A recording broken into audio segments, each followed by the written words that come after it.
The last message from room 313.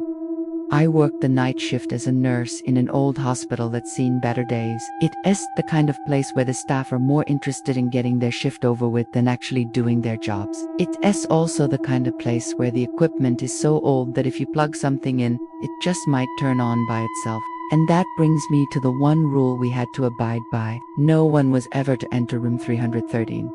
Room 313 had been permanently locked off for decades after what they called unexplained incidents. All we knew was that room 313 had something to do with a missing persons report from a patient who never made it out alive. But tonight would be the night I found out what really happened in room 3. It started out like any other night. I was working alone as the night shift nurse when the intercom crackled to life. I don't get many calls on this thing, but when I do, it's usually some drunk guy in room 228 rewiring the place again. But this time it sounded like it was coming from room 313. I could hear a man's voice, raspy and weak. "Help me, please."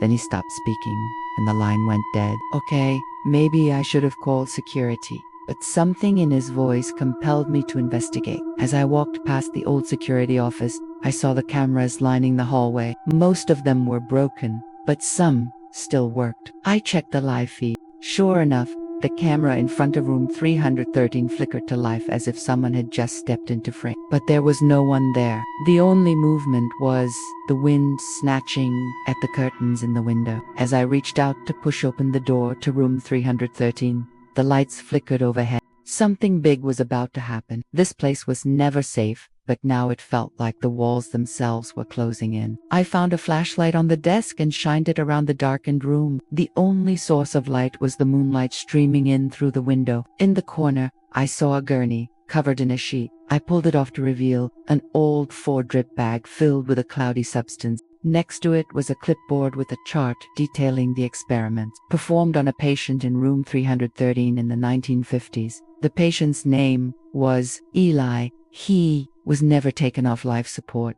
Suddenly, the 4 bag in front of me began to shake violently. The machine powering it was unplugged. I tried to scream, but no sound came out.